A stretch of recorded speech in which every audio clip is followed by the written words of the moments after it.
The morning air bit at Sarah Mitchell's cheeks as she hurried down the busy sidewalk, her worn leather boots splashing through puddles left by the night's rain. She checked her watch. 7:48 a.m. 12 minutes to make it to Horizon Innovations, where she had been working as an administrative assistant for the past 8 months. A voice echoed in her mind, her own voice narrating her life as if watching a film. There are moments that change your destiny, moments when 60 seconds can alter the entire course of your life. Sarah clutched her coffee cup tighter, its warmth a small comfort against the April chill. The job wasn't glamorous, but it paid the bills and provided health insurance for her 10-year-old son, Ethan. "Excuse me," she mumbled, as she sidestepped a group of tourists gawking at the Manhattan skyline. Her phone buzzed in her pocket. Mrs. Rodriguez, Ethan's babysitter, was running late again. Sarah's heart sank. She had a department meeting at 8:30 sharp, and her boss, Richard Wallace, had already warned her twice about tardiness. Single parenthood was a constant balancing act, and lately it felt like she was performing without a safety net. She turned the corner onto Lexington Avenue, picking up her pace. That's when she saw it. 20 yards ahead, a man lay crumpled on the sidewalk, his expensive-looking briefcase spilled open beside him. A delivery bike sped away without stopping, the rider looking back with panic on his face. For a split second, Sarah hesitated, glancing at her watch again.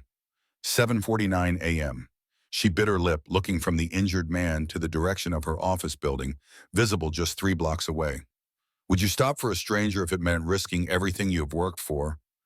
The injured man groaned, trying to push himself up. Blood stained his white shirt. No one stopped. Business people walked by, some glancing with concern, but all continuing their morning commute. A young couple even stepped around him, their eyes fixed on their phones. Sarah took a deep breath and ran toward him. Her decision made in that fraction of a second between thought and action, between self-preservation and compassion. "Sir, are you all right?" She knelt beside the man who was trying to sit up, his face contorted in pain. He was in his early 40s, with salt and pepper hair and a tailored charcoal suit now smeared with dirt and what looked like coffee from a spilled travel mug. "I'm fine." He winced, attempting to stand before falling back with a sharp intake of breath. "My ankle." Sarah noticed how his right foot twisted at an unnatural angle. "You need medical attention. I'm calling an ambulance." "No ambulance," the man insisted, his voice strained but authoritative. "I have a meeting I can't miss." Sarah almost laughed at the irony. "With respect, sir, you can't even stand." The man's piercing blue eyes met hers. "I'll manage." He tried again to rise, only to collapse against the brick wall behind him, his face now pale beneath his light tan. "Look, I'm already late for work myself, but I can't leave you like this," Sarah said, dialing 911 despite his protests. After explaining the situation to the dispatcher, she helped gather the scattered papers from his briefcase. The letterhead caught her eye. Michael Donovan, Chief Executive Officer, Horizon Innovations. Her heart stuttered. "You work at Horizon." The man, Michael Donovan, nodded, grimacing as he shifted position. "I do more than work there." Sarah swallowed hard. She'd never met the CEO in person. He worked on the top floor and rarely interacted with lower-level employees. In the company directory photo, he had been clean-shaven with shorter hair. This man looked more rugged, with a light stubble and slightly longer hair, but the eyes were unmistakable. "I work there too," she said quietly. "Administrative assistant in marketing." Something flickered across his face. Recognition, perhaps, or simply pain. "What's your name?" "Sarah Mitchell."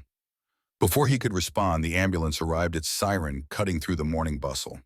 The paramedics efficiently assessed Michael's injury, confirming Sarah's suspicion of a broken ankle. As they prepared to load him into the ambulance, he grabbed Sarah's wrist. "Thank you," he said. "Most people would have walked by." Sarah nodded, acutely aware that it was now 8:10 a.m. Her department meeting was in 20 minutes, and Richard Wallace was notorious for his intolerance of excuses. "I hope you feel better soon, Mr. Donovan." "Michael," he corrected, then winced as the paramedics lifted the stretcher. Would you mind coming with me, just until they get me settled? I hate hospitals." Sarah hesitated. This request would certainly cost her her job, but the vulnerability in the CEO's eyes so at odds with the powerful executive she'd imagined him to be tugged at her. Plus, how could she say no to the man who ultimately signed her paychecks? Okay, she said, climbing into the ambulance after him. She sent a quick text to her coworker Diane asking her to tell Richard she'd be late due to an emergency. At the hospital, things moved quickly. Michael was taken for x-rays while Sarah sat in the waiting room nervously checking her phone. 8:45 a.m. Her meeting had started 15 minutes ago, and Diane had responded with a grim emoji. Richard was furious. By 9:30 a.m., Michael was diagnosed with a clean break that required a cast but no surgery. Sarah stayed helping him fill out paperwork and contact his assistant. She learned he had been walking to work rather than taking his usual car service, wanting some fresh air before a stressful board meeting. You should go, Michael said as the nurse finished putting on his cast. You've done more than enough. Sarah nodded, gathering her purse. I hope your ankle heals quickly. Sarah, Michael called as she reached the door. Thank you, truly. Not many people would sacrifice their time for a stranger. She smiled, though anxiety churned in her stomach. It was the right thing to do. When Sarah finally arrived at Horizon Innovations at 10:15 a.m., Richard Wallace was waiting by her desk, arms crossed and face thunderous. Diane shot her a sympathetic look from across the office. My office, now, Richard barked, turning on his heel. Behind the closed door, Richard didn't bother with pleasantries. This is the third time you've been late this month, Sarah. I know, but there was an emergency. I was helping someone who was injured on the street. There's always an emergency with you, he cut her off. Single parents always have excuses. I run a department, not a charity. Sarah's cheeks burned with indignation. That's not fair. I've never missed a deadline. Company policy states 3 tardies equals grounds for termination, Richard said coldly, sliding a paper across the desk. I've already processed your severance. Sarah stared at the termination notice, her vision blurring. How would she pay rent, Ethan's school fees, his asthma medication? As she packed her meager belongings into a cardboard box, a strange calm settled over her. She had helped someone in need. Consequences be damned if that cost her a job where her supervisor couldn't understand basic human decency. Perhaps it wasn't the right place for her anyway. What Sarah couldn't know as she rode the elevator down for the last time was that Michael Donovan was about to arrive at Horizon Innovations in a wheelchair, his ankle freshly cast, with questions about the kind woman who had sacrificed her morning to help him, and with the power to change both their lives forever.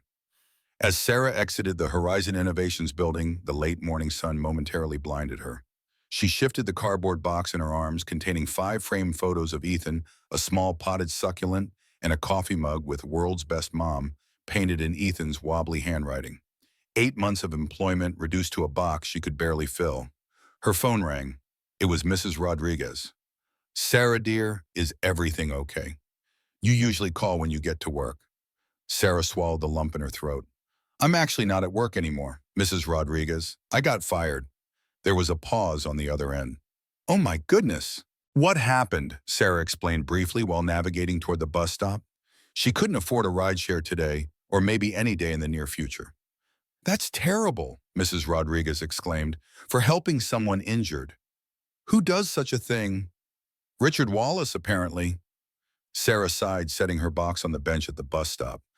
Look, I'm going to start job hunting right away, but I might need to cut back on childcare hours until I find something. Nonsense, Mrs. Rodriguez replied firmly. Ethan stays with me as usual until you're back on your feet. We'll work out the payment later. Tears welled in Sarah's eyes. I can't ask you to. You didn't ask, I offered. That's what neighbors do. Mrs. Rodriguez's tone brooked no argument. Now go home and rest today. Tomorrow you can fight the world again. Sarah thanked her and hung up, wiping away tears with the back of her hand. The kindness was overwhelming after Richard's coldness. As she boarded the bus, she couldn't help wondering what would happen to her small family now. The job market was tight, and Horizon had offered decent benefits. The thought of Ethan going without his medication made her stomach clench with anxiety. Back at her modest 2-bedroom apartment in Queens, Sarah set the box down on the kitchen counter and slumped onto a chair. She should be updating her resume, making calls to contacts applying for unemployment benefits, but exhaustion washed over her in waves. Just 15 minutes of rest, she told herself, laying her head on her arms. She woke to the sound of her phone buzzing. Disoriented, she checked the time. 1:30 p.m. She had slept for over 2 hours. The number on her screen was unfamiliar. "Hello," she answered groggily. "Is this Sarah Mitchell?" asked a crisp, professional female voice. "Yes, speaking. This is Victoria Hayes, executive assistant to Michael Donovan at Horizon Innovations. Donovan would like to speak with you. Are you available to come to the office tomorrow at 9:00 a.m.?" Sarah sat up straight, fully awake now. "Mr. Donovan wants to see me." "Why, he didn't share the specifics with me," Victoria replied, her tone warming slightly. "But he was quite insistent about arranging the meeting as soon as possible." Sarah's mind raced. Had Michael somehow learned about her termination? Was this about this morning's incident? Or perhaps Richard had said something disparaging, and now the CEO wanted to personally ensure she wouldn't cause trouble. "Ms. Mitchell, are you still there?" "Yes, sorry," Sarah stammered. "Tomorrow at 9:00 a.m. works fine." After hanging up, Sarah paced her small living room. This meeting could be good news or terrible news, and not knowing which was excruciating. She spent the rest of the afternoon polishing her resume anyway, just in case the meeting went poorly. By the time Ethan returned home from school and aftercare, Sarah had applied to 5 positions online, none as promising as her role at Horizon had been. "Mom, why are you home early?" Ethan's face lit up as he dropped his backpack by the door, rushing to hug her.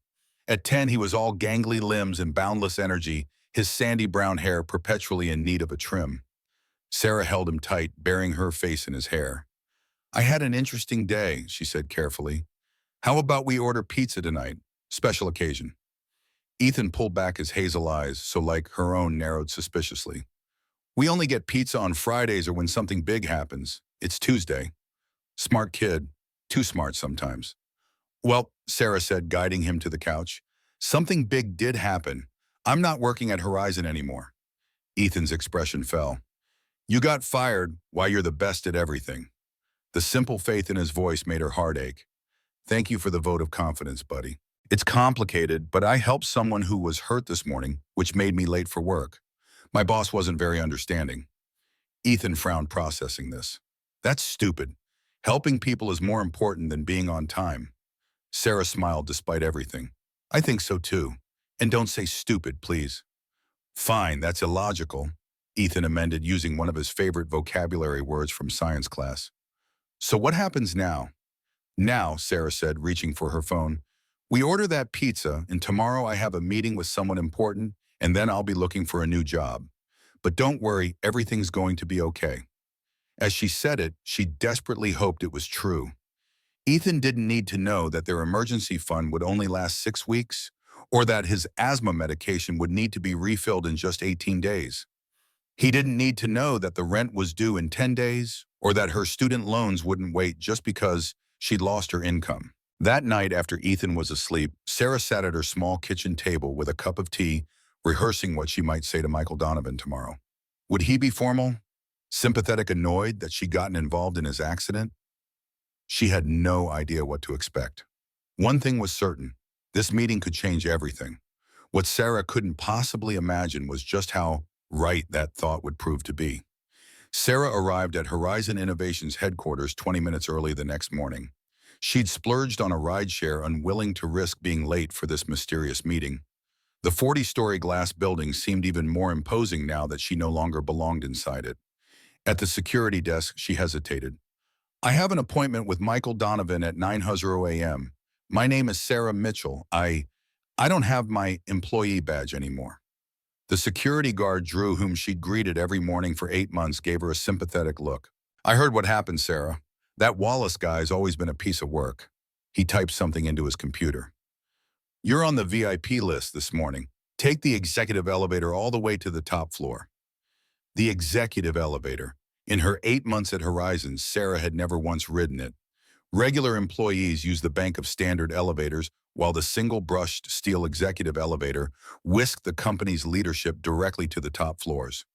"Thank you, Drew," she said, clutching her purse tightly as she walked across the marble lobby. The executive elevator was as luxurious inside as out wood-paneled walls, soft lighting, and completely silent as it ascended. Sarah's stomach fluttered with nerves. She'd chosen her outfit carefully, a navy blue dress she saved for special occasions paired with her only decent blazer and sensible heels. She wanted to look professional, not desperate, though she felt a healthy measure of both. The elevator opened directly into a sleek reception area. A striking woman with silver-streaked black hair looked up from behind a curved desk. "Ms. Mitchell, I'm Victoria Hayes. We spoke on the phone." Her handshake was firm.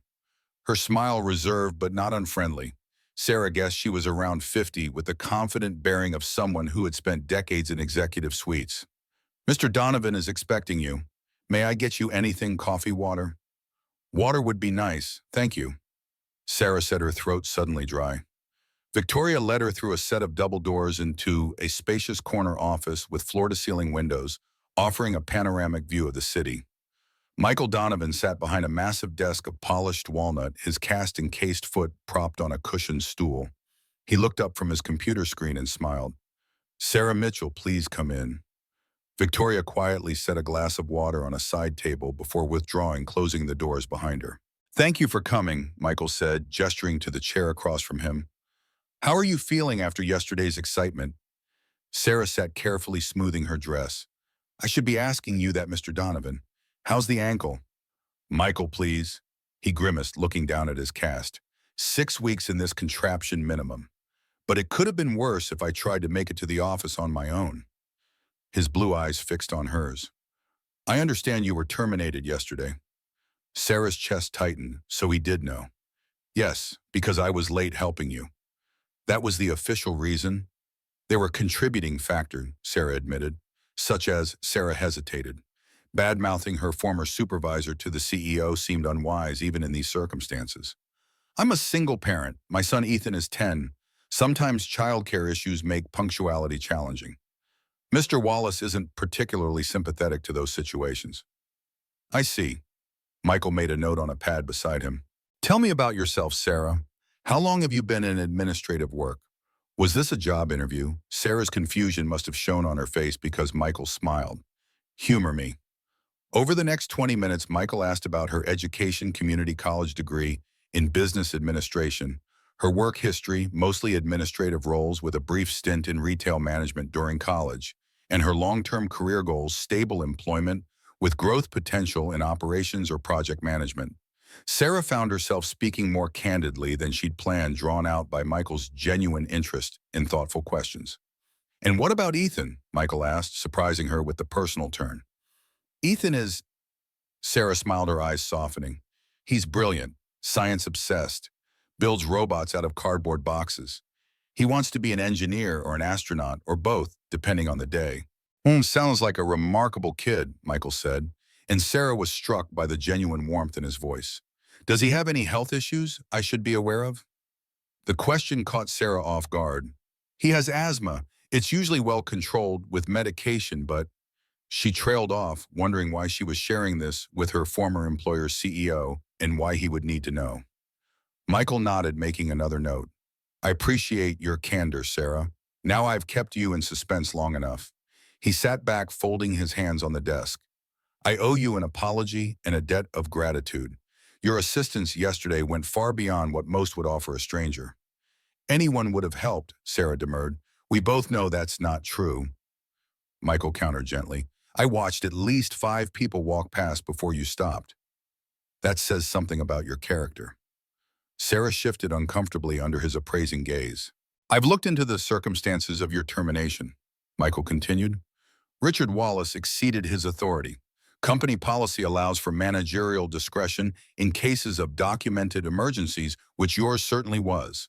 His expression hardened slightly. "Furthermore, his comments about single parents were inappropriate and contrary to our corporate values." Hope fluttered in Sarah's chest. "Does that mean—" "I'd like to offer you a position," Michael said, but held up a hand as Sarah's face lit up. "Not your old job, something different." "Different how?" "I need an executive assistant," Michael explained. "Victoria is being promoted to operations director next month, a move that's been in the works for some time.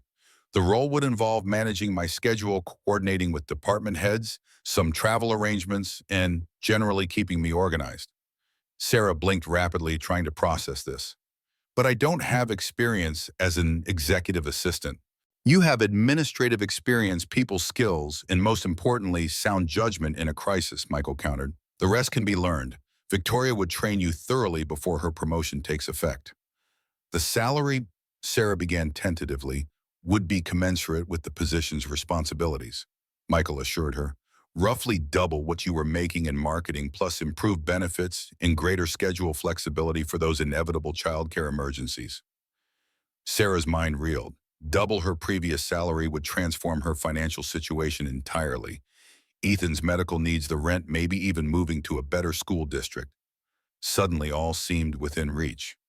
"Why me?" she asked finally, unable to contain her bewilderment. "You must have dozens of qualified candidates within the company." Michael leaned back in his chair, studying her for a moment.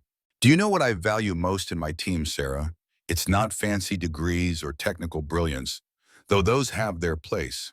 It's character, integrity, the courage to do the right thing even when it's inconvenient or costly." He gestured to his ankle. "Yesterday morning, you demonstrated those qualities in abundance." Sarah felt warmth rise to her cheeks. "I appreciate your confidence, but there's more." Michael interrupted, his expression growing more serious. "What I'm about to share isn't public knowledge yet." He pushed a folder across the desk.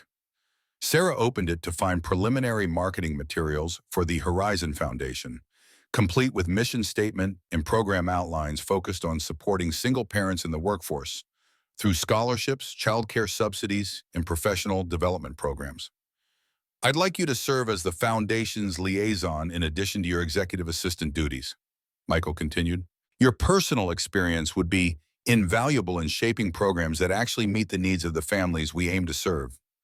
The opportunity before her seemed almost too perfect: a substantial raise, meaningful work flexibility for Ethan's needs, and a chance to help others facing the same challenges she'd encountered. Yet something nagged at her. "This is incredibly generous," she said carefully, "but I can't help wondering if this is—" "I don't know, Charity, because you feel obligated after what happened." Michael's expression softened. "It's not charity, Sarah. It's recognition of the qualities Horizon needs in its leadership team. The accident was unfortunate, but it revealed something valuable I might otherwise have overlooked." He smiled.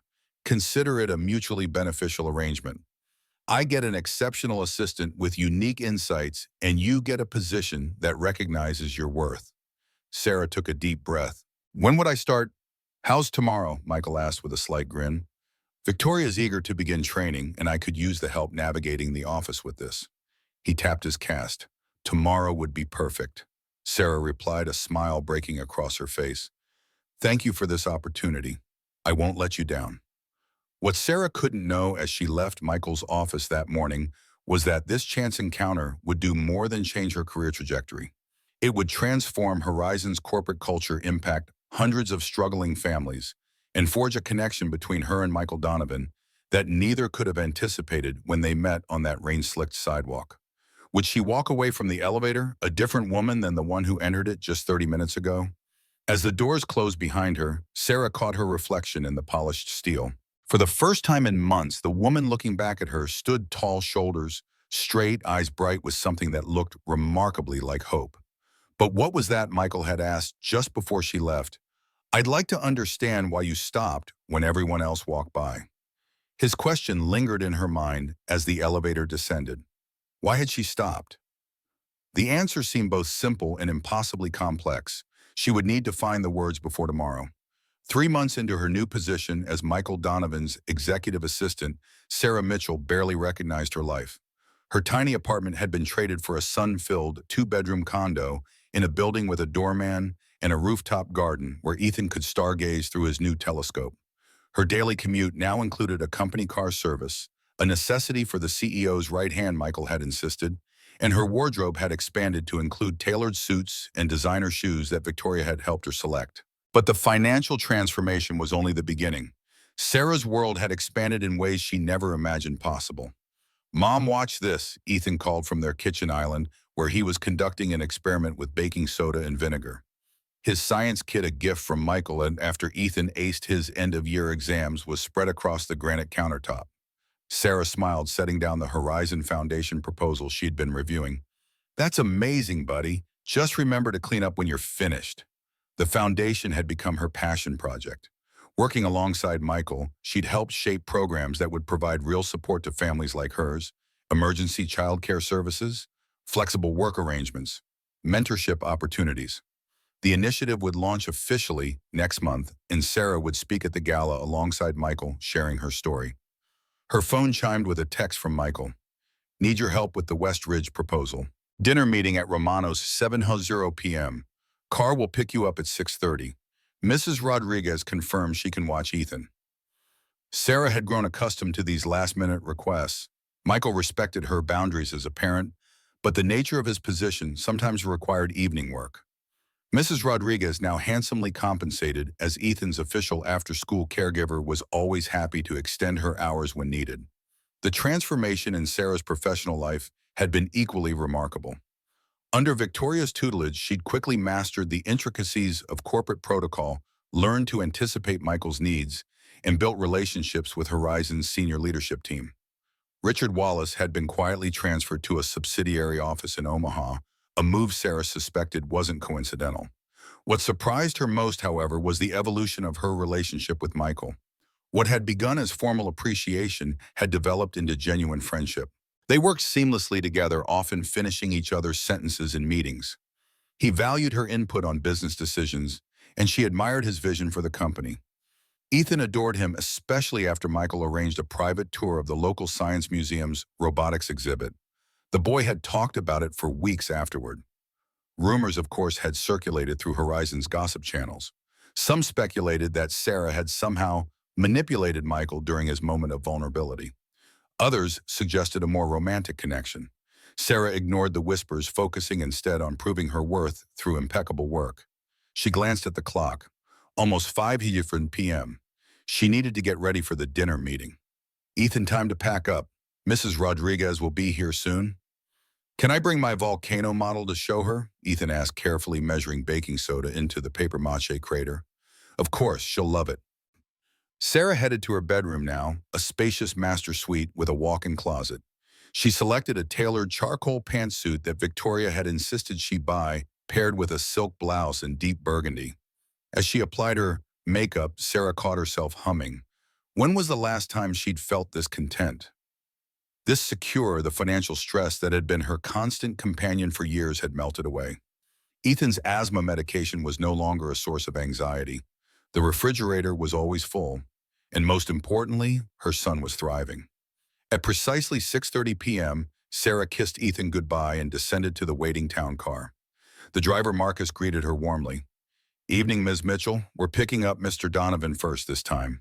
Sarah nodded, settling into the leather seat. She reviewed her notes on the Westridge proposal, a potential partnership with a major tech firm that would expand Horizon's market reach considerably. When the car pulled up to Michael's brownstone 15 minutes later, she was fully prepared for the evening's discussion.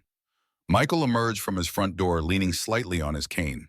The cast had come off 2 weeks ago, but his physical therapist had recommended the cane for another month. Despite this concession to his injury, he cut an impressive figure in his charcoal suit and burgundy tie. Sorry for the last-minute meeting, he said, sliding into the seat beside her. Gerald Westridge only had tonight available before he leaves for Tokyo. It's no problem, Sarah assured him, passing him the tablet with her annotated version of the proposal. I've highlighted the sections that needed clarification and added the financial projections you requested. Michael scrolled through her notes, nodding appreciatively. This is excellent work, Sarah. I don't know how I managed without you. Probably with a lot more coffee and a lot less sleep, she quipped. He laughed, and Sarah felt a now familiar warmth spread through her chest. She'd become adept at ignoring these feelings over the past months, the quickening of her pulse when he smiled at her, the pleasant flutter when their hands accidentally touched while reviewing documents. Professional boundaries were essential, especially given their history and respective positions at Horizon. She'd seen too many workplace romances end badly, not to mention the complications of being a single mother. Ethan's well-being came first always. Romano's, an upscale Italian restaurant downtown, was Michael's preferred venue for important business discussions. The maitre d' immediately escorted them to a private dining room where Gerald Westridge, a silver-haired man in his 60s, waited with 2 younger associates. Michael, good to see you back on your feet, Gerald greeted, rising to shake hands. His gaze shifted to Sarah with undisguised curiosity. Gerald meets Sarah Mitchell, my executive assistant and our foundation's program director, Michael introduced. She's been instrumental in developing the partnership framework we're discussing tonight. Sarah noted the subtle emphasis Michael placed on her dual role, establishing her presence as more than administrative support. It was one of many ways he consistently validated her contributions in professional settings. The dinner progressed smoothly through appetizers and main courses, with discussion flowing easily between technical specifications and market strategy. Sarah contributed when appropriate, her insights on implementation timelines particularly well received.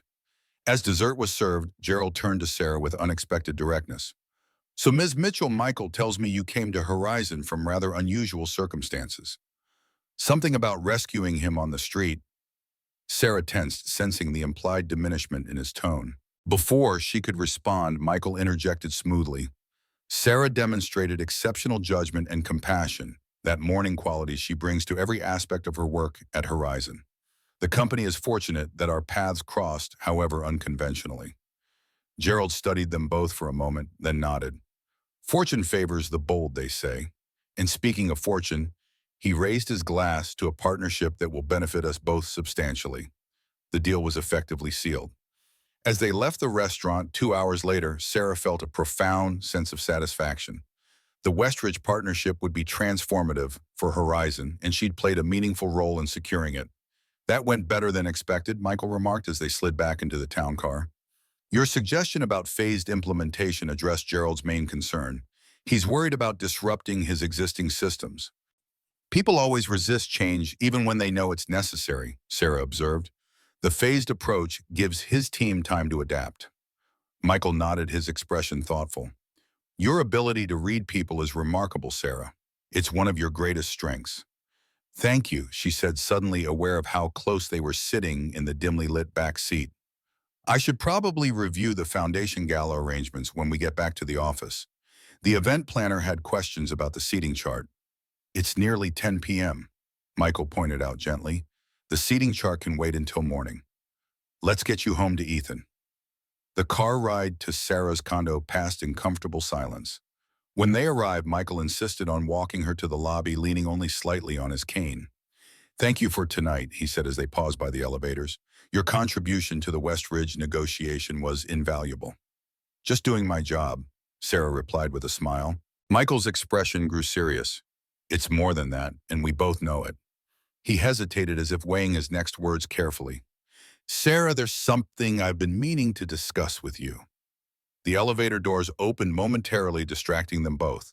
When Sarah looked back at Michael, something in his eyes made her pulse quicken. Yes, she prompted when he didn't continue. Michael shook his head slightly. I'm here, not now. It can wait until after the foundation launch. We should both focus on making that successful. Sarah nodded, though curiosity burned within her. Good night, Michael. Good night, Sarah. As she rode the elevator up to her floor, Sarah's mind raced with possibilities. Was he going to restructure her position? Offer her a different role? The foundation launch was just 3 weeks away. Whatever Michael wanted to discuss, it clearly mattered enough to him to choose the right moment. The following week passed in a blur of foundation preparations. Sarah coordinated with caterers, finalized the guest list, reviewed her speaking notes, and managed Michael's increasingly packed schedule. They had little time for private conversation. Their interactions focused entirely on work. Sarah found herself both relieved and disappointed by this. The intensity of her feelings for Michael had caught her off guard. At 35, she'd assumed that kind of emotional vulnerability was behind her, especially after her marriage to Ethan's father had imploded when he decided family life was too constraining for his career ambitions. 2 days before the gala, Sarah was reviewing donor materials in Michael's office when Victoria knocked and entered, her expression troubled. Michael, Caroline Winters is here to see you. Sarah saw Michael's posture stiffen almost imperceptibly. I don't have anything scheduled with Caroline. She says it's urgent, Victoria replied, her tone carefully neutral. Michael sighed. Send her in. As Victoria withdrew, he turned to Sarah. Caroline Winters is your ex-wife, Sarah finished quietly. I remember from the background briefing when I started. What she didn't add was that she'd learned considerably more about Caroline Winters Donovan in the months since a prominent corporate attorney famously ambitious and rumored to have left the marriage when Michael refused to relocate to London for her career advancement. Before Michael could respond, the door opened and Caroline swept in. Tall, impeccably dressed with sleek blonde hair and sharp features, she radiated confident authority. Michael, she greeted coolly before her gaze settled on Sarah. I'd like to speak with you privately. Sarah is my executive assistant, Michael replied, his tone matching Caroline's in temperature. Anything you need to discuss with me can be said in her presence. Caroline's perfectly shaped eyebrows rose slightly. Very well. I'm returning to New York permanently. Anderson and Mercer is opening a branch office here, and they've offered me managing partnership. Congratulations, Michael said evenly. But I'm not sure why this required an unscheduled visit. Caroline's gaze flicked briefly to Sarah before returning to Michael. I thought we might reconsider our situation given the change in circumstances. The reasons for our separation no longer apply. The implication hung in the air like a thundercloud. Sarah felt suddenly acutely out of place, witnessing a conversation far too personal for her professional role. I should give you privacy, she murmured, gathering her materials. That's not necessary, Michael said, but Sarah was already moving toward the door. I'll check on the catering arrangements for the gala, she said, avoiding eye contact with either of them. Victoria has my number if you need anything. Once in the safety of her own office, Sarah sat heavily in her chair, her heart pounding uncomfortably. The poised, beautiful Caroline was exactly the type of woman she would have pictured with Michael, sophisticated, accomplished, moving in the same elite circles. Against that image, Sarah felt hopelessly outclassed despite her professional growth over recent months. More troubling was her emotional reaction.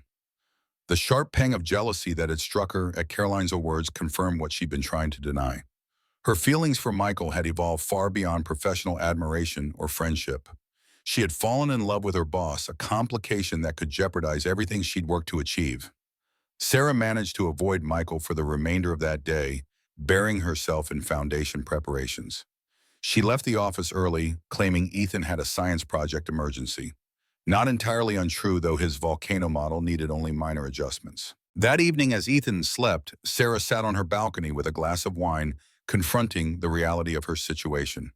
Her feelings for Michael had grown steadily over their months working together, nurtured by his kindness, intelligence, and the respect he showed her. But acting on those feelings risked everything: her job, her professional reputation, the foundation work that had become so important to her. And now Caroline had returned, clearly interested in reconciliation. Sarah had no illusion about competing with Michael's ex-wife, who shared his background, education, and social standing. Whatever Michael had wanted to discuss with her would likely be shelved now that Caroline was back in the picture. Adult problems, Sarah murmured to herself, echoing the phrase she often used when Ethan asked about matters beyond his understanding.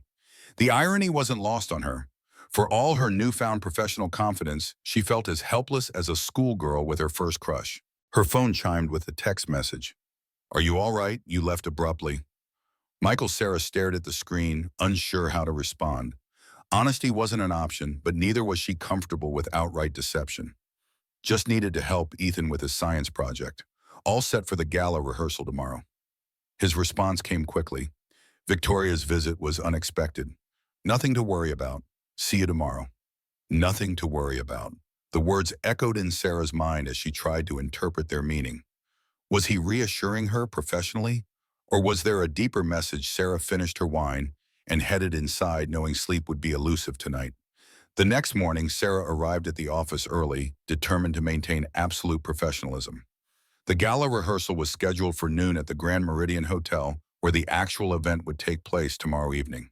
As program director and a featured speaker, Sarah needed to walk through her presentation and coordinate with the audiovisual team. She was reviewing her notes in the hotel's ballroom when Michael arrived, looking slightly harried. Sorry I'm late, he said, setting down his briefcase. The board meeting ran long. No problem, Sarah replied, keeping her tone light.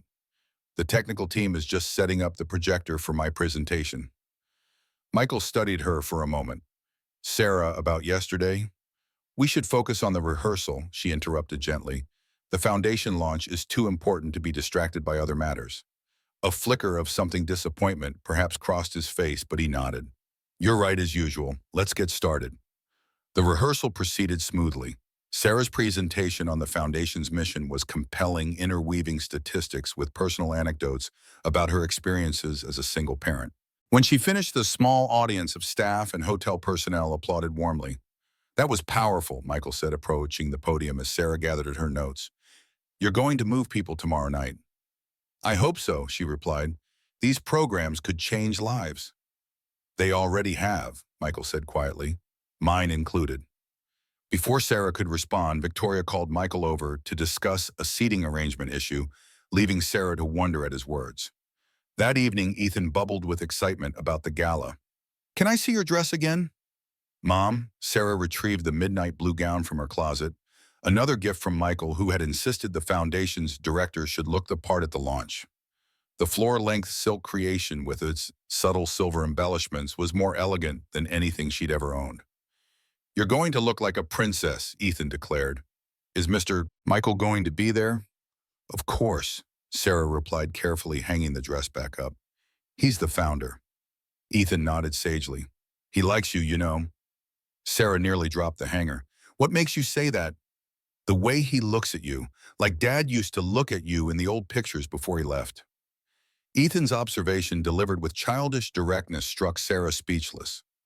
Plus, he continued, oblivious to her reaction. He told me. He what?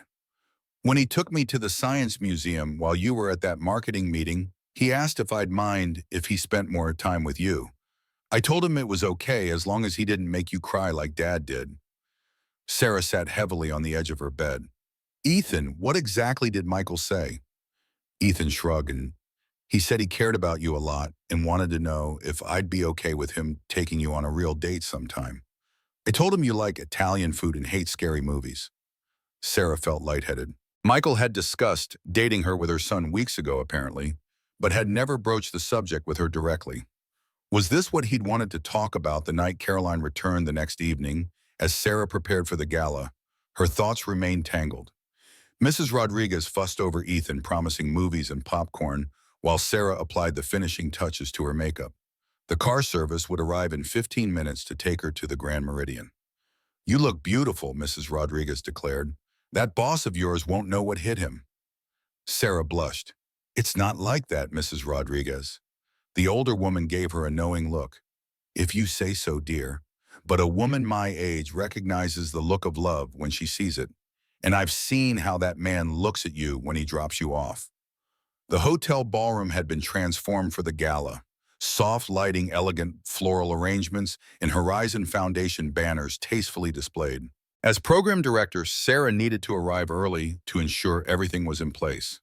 The guests, corporate donors, community partners, and Horizon executives would begin arriving in an hour. She was checking the presentation setup one final time when she heard Michael's voice behind her. Sarah? She turned to find him standing in the ballroom entrance, impeccable in his tuxedo, his cane exchanged for a more formal walking stick with a silver handle. For a moment she couldn't speak, struck by how handsome he looked and the intensity of his gaze. The room looks perfect, he said, approaching her. As do you. Thank you, she managed, smoothing her already smooth gown nervously. Is Caroline attending tonight? The question slipped out before she could stop it. Michael's expression shifted to one of confusion. Caroline Numbo, why would she be? Sarah hesitated. I assumed since she's back in town that you might have reconciled. Understanding dawned on Michael's face. Is that why you've been avoiding me? He shook his head, a smile tugging at his lips. Sarah Caroline and I have been divorced for 3 years. Her return changes nothing. But she said the reasons for your separation no longer apply, Sarah pointed out, her heart racing. The reason for our separation was that we wanted different lives, Michael explained gently. That hasn't changed. She's career-focused and has no interest in family life. He paused, taking a step closer. I want something quite different. The air between them seemed to vibrate with possibility. Sarah was acutely aware of their solitude in the vast ballroom, the staff busy in other areas of the hotel preparing for the evening. What do you want, Michael? She asked softly. I think you know, he replied, his voice equally quiet. I've wanted to talk to you about it for weeks, but the timing never seemed right. Then Caroline showed up, and you started avoiding me. Sarah took a deep breath. Ethan told me you spoke with him about us. Michael looked momentarily abashed. I should have talked to you first. That was presumptuous of me. It was, Sarah agreed, but also sweet. She met his gaze directly. Michael, we work together. You're my boss. The foundation is about to launch. There are 1,000 reasons why this is complicated. I know, he acknowledged. And if you tell me you're not interested, I'll never mention it again. We'll continue our professional relationship exactly as before. He took another step forward, close enough now that she could detect the subtle notes of his cologne. But if there's any chance you might feel the same way I do, I think we owe it to ourselves to explore that. In what way is that? Sarah asked, her voice barely above a whisper. Michael reached for her hand, holding it gently between both of his. I'm falling in love with you, Sarah Mitchell. Not because you helped me when I was injured, though. I'll always be grateful for that, but because of who you are. Your intelligence, your kindness, your strength, the way you advocate for Ethan and others like him, the way you challenge me to be better. Sarah's breath caught in her throat. Michael, The ballroom doors swung open as the catering staff arrived with trays of champagne flutes. Michael reluctantly released her hand, stepping back slightly as the workers efficiently arranged the glasses on nearby tables. We should finish this conversation later, Sarah said, composing herself with effort. The guests will be arriving soon.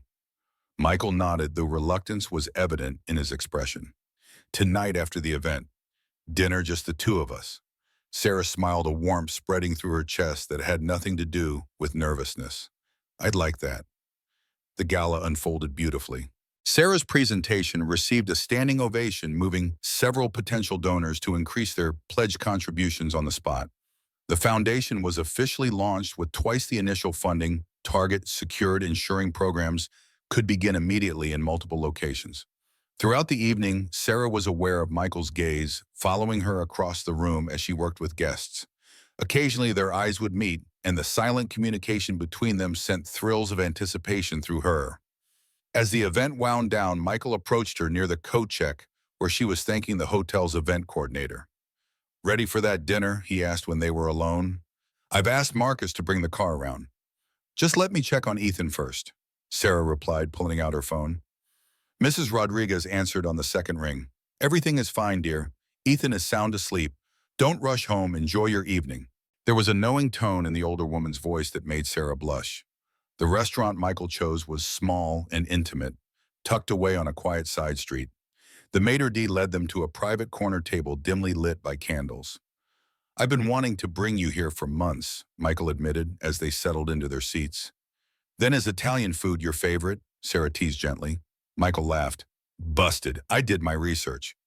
As they enjoyed, their late dinner conversation flowed easily between them, touching on the gala's success, future foundation plans, and eventually more personal topics. Sarah found herself sharing stories about Ethan's early years, the challenges and joys of raising him alone after his father abandoned them when Ethan was just 3. He's lucky to have you, Michael said, reaching across the table to take her hand. You're an extraordinary mother. What about you? Sarah asked. Did you and Caroline ever want children? A shadow crossed Michael's face. I did. She didn't. It became one of many incompatibilities we couldn't resolve. He hesitated, then added, I've always wanted a family. The more traditional aspects of success, the company, the financial security, they mean little without someone to share them with. The vulnerability in his admission touched Sarah deeply. And now, she asked softly, now I've found someone who makes me believe it might still be possible. He replied, his gaze steady on hers. If she's willing to take a chance on a workaholic with a recently healed ankle and absolutely no sense of direction in grocery stores. Sarah laughed. That's oddly specific. Victoria may have mentioned the grocery store incident from last Christmas party shopping, Michael admitted with a grin. As they finished their meal, the easy banter between them gradually shifted to something more serious, more charged with possibility. Where do we go from here? Sarah asked as Michael helped her into her coat. Professionally, I mean. There will be talk. There's already talk, Michael pointed out. But I understand your concern. If you'd prefer, we could restructure your role to report directly to the board for foundation matters and to Victoria for administrative duties. Sarah nodded, touched by his thoughtfulness. That might be best, at least initially. I don't want anyone questioning my contributions or your judgment. Outside the restaurant, snow had begun to fall, lightly dusting the sidewalk with delicate crystals. Marcus waited with the car, but Michael made no move toward it immediately. I know this is complicated, he said, taking both her hands in his, and we have a lot to figure out. But I want you to know I'm serious about this, about us. Whatever challenges come, we'll face them together. Sarah looked up at him, snowflakes catching in his dark hair. 6 months ago, she'd been a struggling single mother, desperate to keep a job that barely covered her bills. Now she stood on a snow-dusted sidewalk and with a man who respected her mind, valued her work, adored her son, and somehow improbably loved her. Together sounds perfect, she whispered, rising on tiptoes to press her lips gently to his. As Michael's arms enfolded her, deepening the kiss as snowflakes swirled around them, Sarah felt the final pieces of her new life clicking into place. The woman who had stopped to help an injured stranger that rainy morning could never have imagined where compassion would lead her to professional fulfillment, financial security, and now to love with a man who saw her true worth. When they finally broke apart, Michael's eyes shone with happiness.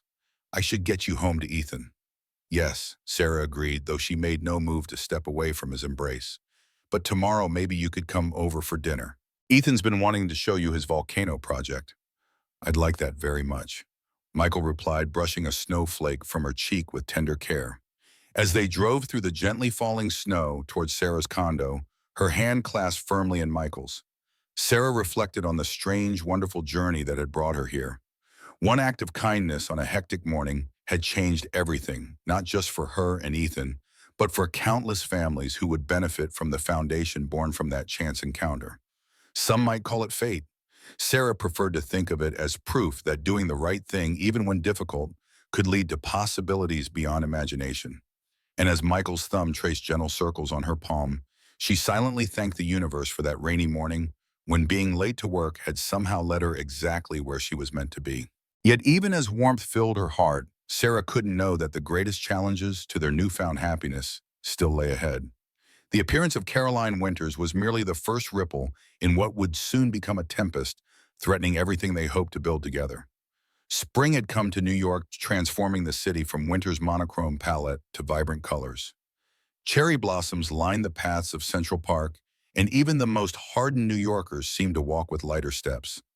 For Sarah Mitchell, this spring marked 1 year since that fateful rainy morning when she'd stopped to help an injured stranger, a decision that had altered the course of her life. The Horizon Foundation was now a thriving reality, having helped over 200 single-parent families in its first 6 months of operation. Emergency childcare assistance, mentorship programs, educational scholarships programs Sarah had helped design from her own lived experience were making tangible differences in people's lives. The letters of gratitude that arrived weekly often moved her to tears. Sarah's personal life had undergone an equally profound transformation. Her relationship with Michael had blossomed from tentative beginnings to something solid and true. They moved carefully at first, mindful of workplace perceptions and, most importantly, Ethan's feelings. But the boy had embraced Michael with an enthusiasm that sometimes made Sarah's heart ache with happiness. This Saturday morning, Sarah sat at her kitchen counter, coffee in hand, watching Michael and Ethan hunched over the kitchen table, deep in concentration, as they assembled a complex robotics kit, another of Michael's gifts that perfectly aligned with Ethan's scientific interests. The servo motor connects to the main circuit board here, Michael explained, his voice patient as he guided Ethan's small hands. Then we can program it to respond to different commands. Sarah marveled at the scene. How different from the weekends of her previous life when she'd struggled to balance household chores, Ethan's activities, and the constant worry about making ends meet. Now there was this moment of perfect contentment she'd never dared to imagine for herself. Mom, look, Ethan exclaimed as the robot's arm moved in response to his commands on the tablet. Mr. Michael taught me how to code a subroutine. That's amazing, sweetheart, Sarah said, moving to stand beside them. You're becoming quite the engineer. Michael looked up at her, his eyes crinkling with affection. He reached for her hand and squeezed it gently. He's a natural. MIT material, without question. A warm flutter passed through Sarah at the touch of his hand, still fresh and exciting after all these months. The casual one he spoke about Ethan's future as if he expected to be part of it filled her with quiet joy. Her phone rang, interrupting the moment. Victoria's name flashed on the screen. "Victoria, is everything okay?" Sarah answered, immediately alert. Victoria never called on weekends unless it was important. "I'm sorry to disturb your Saturday, Sarah, but there's a situation developing." Victoria's normally composed voice held an edge of tension. Jennifer Lawrence received an anonymous email late last night containing certain allegations about the foundation. She forwarded it to the board members this morning. Sarah felt Michael's questioning gaze and mouthed "Victoria" to him. "What kind of allegations?" she asked, moving toward the living room for privacy.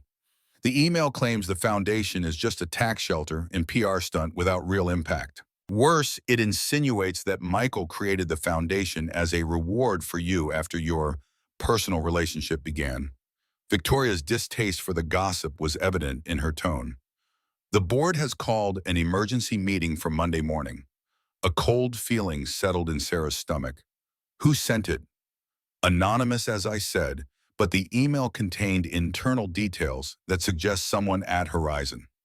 After ending the call, Sarah returned to the kitchen, her mind racing. Michael immediately sensed her distress. "Ethan, why don't you work on programming that turn sequence we discussed? I need to talk to your mom for a minute." Once they were in the living room, Sarah relayed Victoria's news. Michael's expression darkened as she spoke, but he remained calm. "We knew something like this might happen," he said. "It's unfortunate, but not unexpected." "But the timing, Michael. The quarterly review is next week, and the foundation funding renewal vote is also next week," he finished. "I know. It's a calculated attack designed for maximum damage." He took her hands in his. "But we've done nothing wrong, Sarah. The foundation's results speak for themselves. We have the data, the testimonials, the financial transparency. Whoever sent that email is counting on gossip and innuendo to overwhelm facts." "I should recuse myself from the board meeting," Sarah said quietly. "Any defense I make will just seem self-serving." Michael shook his head firmly. "Absolutely not. You are the heart and soul of that foundation. Nobody can speak to its purpose and impact better than you.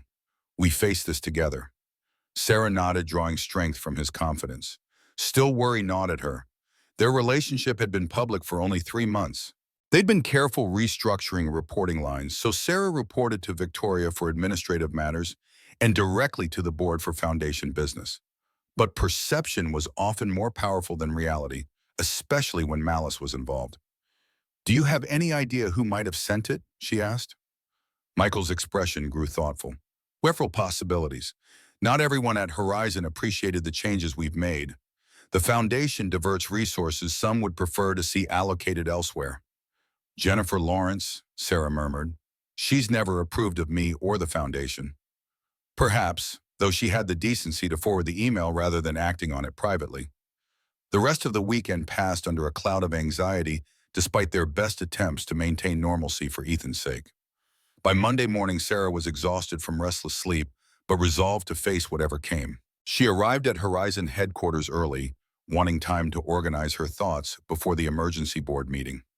The office felt different, somehow, conversations stopping as she passed, eyes following her with barely concealed curiosity.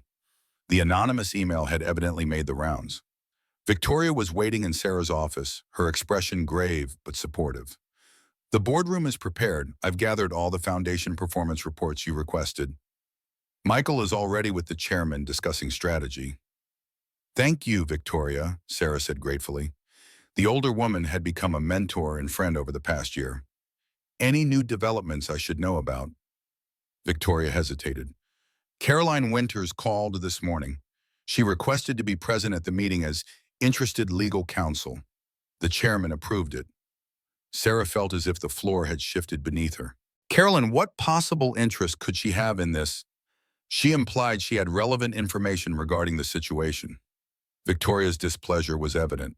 "I thought you should know before walking in." At 10 o'clock sharp, Sarah entered the boardroom, head held high despite the churning in her stomach. Michael sat at the far end of the long table, engaged in quiet conversation with Chairman Reynolds.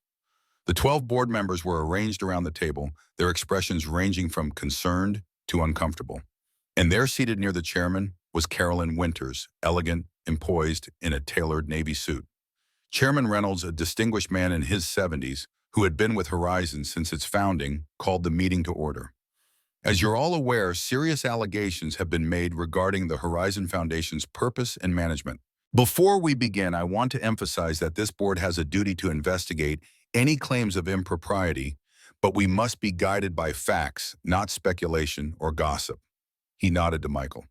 Mr. Donovan, as CEO and the Foundation's primary champion, would you like to address these concerns first? Michael rose, his expression composed but determined. Thank you, Chairman Reynolds.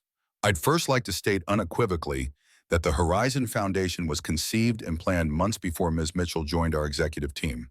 The board has access to the original proposal documents dated February of last year. He proceeded to outline the Foundation's accomplishments, families served emergency assistance, provided educational opportunities created. His presentation was methodical, supported by hard data that demonstrated both the Foundation's legitimate charitable operations and its compliance with all relevant regulations. As for the insinuations regarding my personal relationship with Ms. Mitchell, Michael continued, his voice steady. We have been transparent from the beginning. Ms. Mitchell's reporting structure was adjusted accordingly with the board's knowledge and approval. Her qualifications and contributions speak for themselves. Several board members nodded in agreement, but others remained impassive. Sarah could feel Caroline's gaze on her, calculating and cool. When Michael finished, Chairman Reynolds turned to Sarah. Ms. Mitchell, as the Foundation's program director, would you care to add anything? Sarah stood grateful for the hours she'd spent preparing. The Foundation's success comes from its grounding in real-world experience, she began. Our programs work because they address actual needs, not theoretical ones. She shared stories of families helped by the Foundation changing names to protect privacy, but conveying the genuine impact of their work. She presented surveys showing participant satisfaction rates above 90% and statistics on improved job retention and economic stability among recipients. I understand the concerns raised by this anonymous communication, Sarah concluded, but I invite any board member to visit our programs in action, to speak with the families we serve, to examine every detail of our operations. The Foundation's integrity will withstand the closest scrutiny. As Sarah returned to her seat, she noticed several board members exchanging approving glances. But the moment of hope was short-lived. If I may address the board, Carolyn Winter's voice cut through the room, sharp and precise as a surgeon's scalpel. Chairman Reynolds nodded his permission. While the operational results of the Foundation are certainly commendable, Carolyn began, they don't address the core question of motivation and timing. The anonymous email raises valid concerns about potential conflicts of interest and the appearance of impropriety. She opened a leather portfolio. I have here financial records showing substantial resource allocation to the Foundation immediately following Ms. Mitchell's elevation to executive assistant, a position for which I might add her previous experience would typically be considered insufficient. Sarah felt heat rise to her face but maintained her composed expression. Michael's jaw tightened visibly. Furthermore, Carolyn continued, sources within Horizon have indicated that Ms. Mitchell's ideas receive preferential treatment regardless of merit, creating a culture of favoritism that undermines the company's meritocratic values. These are serious allegations, Ms. Winters, Chairman Reynolds interjected. Do you have specific evidence of this favoritism? Carolyn smiled thinly. I have statements from several Horizon employees detailing instances where Mrs. Mitchell's proposals were accepted despite better alternatives being presented. Names? Michael asked, his voice dangerously quiet. My sources prefer to remain anonymous, given the apparent consequences of opposing Ms. Mitchell's ideas. Caroline's insinuation hung in the air like poison gas. This is absurd, Sarah couldn't stop herself from saying. Every proposal I've made has been thoroughly vetted and analyzed. I welcome any comparison of results. Carolyn arched an elegant eyebrow. Perhaps, but perception matters in corporate governance, particularly for a public company like Horizon. The appearance of impropriety can be as damaging as actual misconduct. She turned to address the entire board. While I have no personal stake in this matter, I felt professionally obligated to bring these concerns to your attention. As someone with a long-standing connection to Horizon One, care deeply about its reputation and governance. The hypocrisy was breathtaking. Sarah glanced at Michael, whose expression had gone completely still, a sign she had learned of tightly controlled anger. Chairman Reynolds cleared his throat. Thank you for your input, Miss Winters. The board will take all perspectives into consideration. He turned to the other members. I suggest we break for 30 minutes to review the materials presented, then reconvene for discussion and possible action. As people began to file out, Sarah felt a hand on her shoulder. Victoria stood beside her, eyes fierce with loyalty. That woman, Victoria muttered, watching Caroline engage a board member in conversation across the room, always did have the subtlety of a cobra. She's good at what she does, Sarah acknowledged, making insinuations sound like facts, wrapping personal attacks in the language of corporate responsibility. Come with me, Victoria said. I have something to show you. In Victoria's office, the older woman closed the door and pulled out a tablet. After you told me about the email yesterday, I did some investigating of my own. The anonymous message was sent through a temporary email service, but whoever did it wasn't particularly tech-savvy. She pulled up an image. The email metadata includes an IP address associated with Horizon's guest Wi-Fi network. Sarah frowned. That could be anyone who visited the office recently. True, but the timestamp is interesting, 10:45 p.m. on Friday. The building security logs show only 3 people accessed the executive floor after hours that night, myself, Michael, and one other person. Victoria's eyes met Sarah's. Caroline Winters. Sarah's breath caught. Caroline sent the anonymous email. But why would she? Think about it, Victoria urged. What changed 3 months ago? Michael and I went public with our relationship, Sarah answered slowly. And before that, the foundation was succeeding beyond expectations. Michael was talking about expanding its scope nationally. Victoria nodded.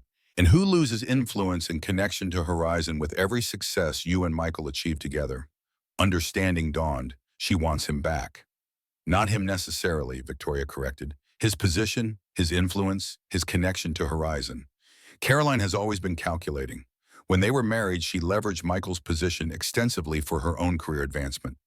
But they've been divorced for years, Sarah protested. And in those years, she's had to build her own reputation without the Donovan name opening doors. Now she's back in New York establishing a new office. Having access to Horizon's CEO would be quite the professional advantage. Sarah's mind raced. We need to show this to the board. Carefully, Victoria cautioned. Metadata and security logs aren't definitive proof. We need Caroline to reveal herself. How? A small smile curved Victoria's lips.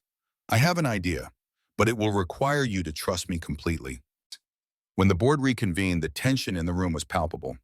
Several members were engaged in hushed conversations that stopped abruptly when Sarah entered. Michael caught her eye across the room, his gaze questioning. Sarah gave a slight nod that she hoped conveyed confidence. Chairman Reynolds called the meeting back to order. Before we continue, Ms. Hayes has requested a moment to address the board regarding some new information. Victoria stepped forward, tablet in hand. Thank you, Chairman Reynolds. In light of the serious nature of today's discussions, I took the liberty of investigating the anonymous email's origins. While I cannot definitively identify the sender, I can confirm that it was sent from within this building using Horizon's guest network at 10:45 p.m. Friday night. Murmurs spread through the room. Caroline's expression remained impassive, but Sarah noticed her fingers tighten almost imperceptibly around her pen. Furthermore, Victoria continued, I've discovered something concerning in the Foundation's digital records. Someone accessed confidential recipient files last week using Ms. Mitchell's credentials at a time when Ms. Mitchell was demonstrably elsewhere, presenting at the National Business Women's Conference. Sarah allowed her expression to register appropriate shock and concern, though Victoria had prepared her for this fabricated revelation. This unauthorized access originated from a device registered to... Victoria paused, looking directly at Caroline. Well, perhaps it would be better to address this privately with the individual involved. Please continue, Ms. Hayes, Chairman Reynolds urged. The device was registered to a Horizon consultant whose contract was recently renewed. Victoria's careful wording was masterful, not directly accusing Caroline, who had indeed recently been added to Horizon's approved counsel list, but creating a connection clear enough for anyone paying attention. Caroline's composure slipped momentarily, a flash of calculation crossing her features. These technical details, while interesting, hardly address the substantive concerns before this board, she interjected smoothly. Whether the email came from inside or outside Horizon doesn't change the questions of impropriety it raises. On the contrary, Michael spoke up, his voice quiet but carrying across the room. The source of these allegations is highly relevant to their credibility. If hypothetically they came from someone with a personal agenda or conflict of interest, the board should weigh that accordingly. Are you suggesting I have a conflict of interest, Michael? Caroline asked, a dangerous edge to her voice. I don't recall mentioning you specifically, Caroline, Michael replied mildly. But your response is interesting. A board member, Susan Jeffries, the former university president, whom Sarah had always admired, leaned forward. Ms. Winters, you indicated earlier that you have no personal stake in this matter. Yet Mr. Donovan is your former husband, and you've recently returned to New York and established a professional relationship with Horizon. Some might perceive that as a potential conflict. Carolyn's smile tightened. My past relationship with Michael has no bearing on my professional assessment of this situation.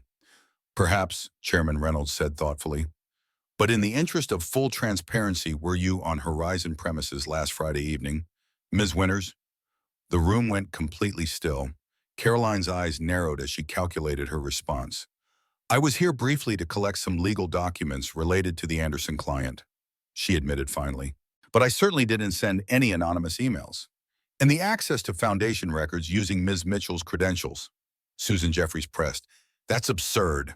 Carolyn snapped, her composure finally cracking. I have no interest in the foundation's operations except as they relate to potential corporate liability. Victoria stepped forward again. If I may, Chairman Reynolds, I've taken the liberty of preparing a more comprehensive security analysis. She distributed tablets to each board member. These logs show a consistent pattern of unauthorized access to both foundation records and Mr. Donovan's calendar using various credentials all traced back to the same device identification number.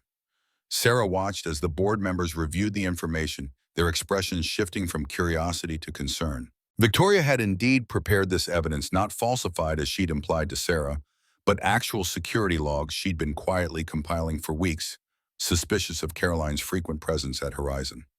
This is a violation of privacy and corporate security protocols, Chairman Reynolds said gravely. Ms. Winters, do you have any explanation for this activity? Carolyn's face had gone pale beneath her perfect makeup. She glanced at Michael, then at Sarah, calculations still evident behind her anger. I was concerned about Horizon's vulnerability, she said, finally switching tactics. As former spouse to the CEO, I'm uniquely positioned to understand how personal relationships can cloud business judgment. I was acting in the company's best interest. By accessing confidential records, by sending anonymous allegations, rather than bringing concerns through proper channels. Chairman Reynolds' tone made clear he wasn't persuaded. That's not acting in Horizon's interests, as Winters. That's corporate espionage at worst, malicious interference at best. I think we've heard enough, Susan Jeffries said firmly. Chairman Reynolds, I move that we dismiss these allegations against the Foundation as baseless and motivated by personal animus, and further that we terminate Ms. Winters' consulting relationship with Horizon effective immediately. Seconded, another board member called out. Those in favor, Chairman Reynolds asked, looking around the table. The vote was unanimous. Caroline gathered her materials, her movements precise despite her obvious fury. At the door, she paused and looked directly at Sarah. This isn't over, she said, voice low. He'll tire of playing family man eventually. They always do. After she left, the tension in the room dissipated like fog under morning sun. Several board members approached Sarah with words of support and apology for the ordeal. Chairman Reynolds called for a final vote reaffirming the board's commitment to the foundation and its expansion plans. It passed without opposition. Through it all, Sarah maintained her professional composure, but inside emotions churned like a storm relief, vindication, and lingering unease at Caroline's parting words.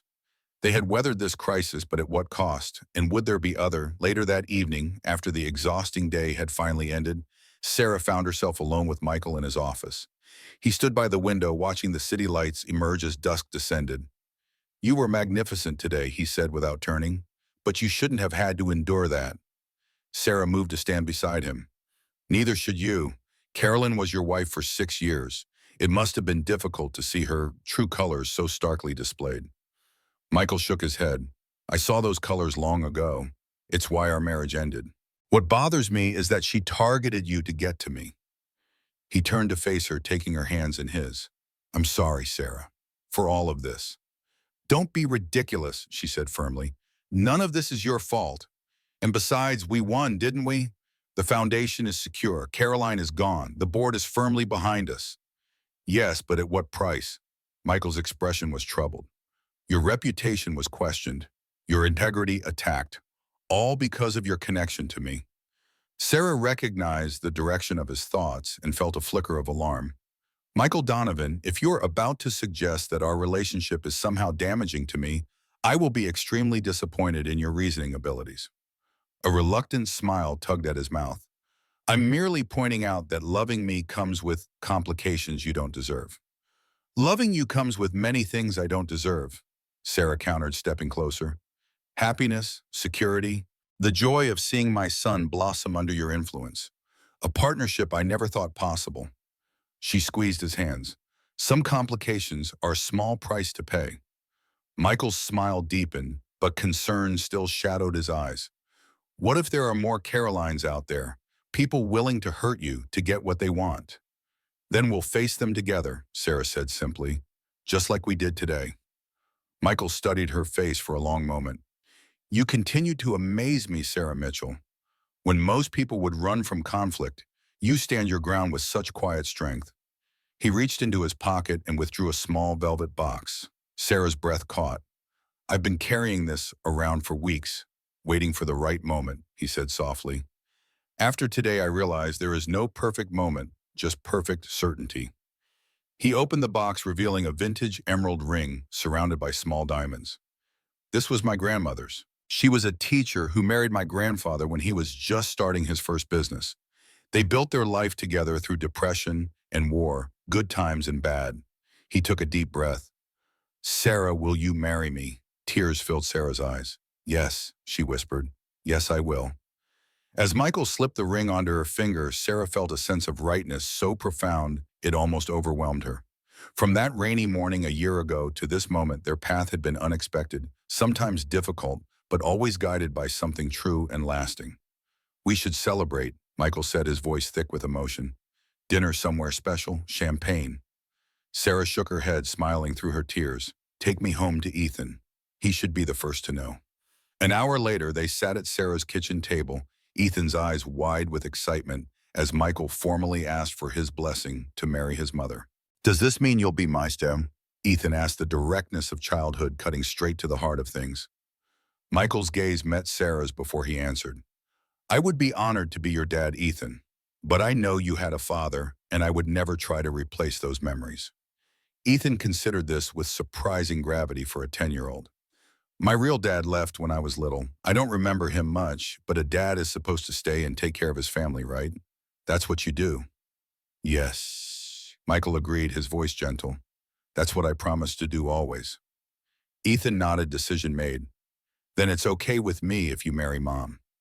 They celebrated with ice cream sundaes, Ethan chattering excitedly about having a bigger family, about Michael's promised summer trip to space camp, about a future suddenly expanded with new possibilities. Later, after Ethan had finally gone to bed, Sarah and Michael stood on the balcony looking out at the city lights. His arms encircled her from behind, warm and secure. What are you thinking? He murmured against her hair. About journeys, Sarah answered truthfully. How we never know where they'll lead when we begin them. That morning in the rain, I was so focused on getting to work on time, on keeping my job, on maintaining the status quo of a life that was barely sufficient. She turned in his arms to face him. I couldn't have imagined this, any of this. Sometimes the universe has better plans than we do, Michael said. The universe or just the courage to make the right choice even when it's difficult, Sarah countered with a smile. Both, perhaps. Michael kissed her gently. Either way, I'm grateful every day that you stopped to help a stranger. 1 year later, on a perfect June day, Sarah stood in the garden of Michael's family home in Connecticut, wearing her mother's restored wedding gown and holding a bouquet of wildflowers. Beside her, Ethan fidgeted in his new suit, taking his best man duties with utmost seriousness. The assembled guests, friends, colleagues, foundation families rose as the music began. Sarah took a deep breath and stepped onto the petal-strewn path. At the end of the aisle stood Michael, his face illuminated with joy as he watched her approach. Beside him, Victoria beamed with pride and satisfaction, the mastermind who had guided their partnership from professional to personal with wisdom and discretion. As Sarah reached Michael's side, he took her hands in his, just as he had that first day in his office, when he offered her a new beginning. "Ready for another journey?" he whispered for her ears alone. "With you always," she answered. As they exchanged their vows beneath the ancient oak tree, Sarah felt the pieces of her life past, present, and future align with perfect clarity. The struggles and sorrows that had once defined her had led to this moment of transcendent joy. The kindness she had shown to a stranger had returned to her 1,000-fold. The ceremony concluded, Michael took Sarah's face gently between his hands and kissed her as their guests applauded. When they turned to face their friends and family, Ethan rushed forward to embrace them both, completing their circle. The Horizon Foundation had just opened its 5th location with plans for 10 more in the coming year. Thousands of single parents would find support, opportunity, and community through programs Sarah had helped design. It was a legacy beyond anything she could have imagined for herself. But in this moment, surrounded by love and possibility, Sarah knew that her greatest achievement wasn't measured in professional success or financial security. It was in the family they had created together, Michael, Ethan, and herself, bound not by obligation or circumstance, but by choice, by the daily decision to love, to care, to remain. As they moved through the garden to greet their guests, Sarah caught sight of Mrs. Rodriguez, elegant in her Sunday best, dabbing at her eyes with a lace handkerchief. The older woman had been right all along. Love had found Sarah when she least expected it, in the most unlikely of circumstances. "Happy?" Michael asked, noticing her momentary introspection. Sarah squeezed his hand. "Beyond words." He smiled, understanding all she didn't say. "Me too." Ethan darted back to them, excitement vibrating through his slender frame. "Mom, Michael, Dad, can we cut the cake now, the one with the robot toppers?" Michael laughed, the sound rich with contentment. "Lead the way, Engineer Mitchell Donovan." As they followed Ethan across the sunlit lawn, Sarah's heart expanded with gratitude for this unexpected, miraculous second chance, for the courage to stop on a rainy morning, for the man who saw her true worth, for the journey they would continue together into whatever lay ahead.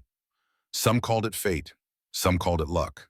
Sarah called it the consequence of compassion, the ripples of one act of kindness, expanding outward, touching countless lives, returning finally to create a joy so complete it defied description. The morning air had once bit at Sarah Mitchell's cheeks as she hurried down a busy sidewalk, her life constrained by worry and limitation.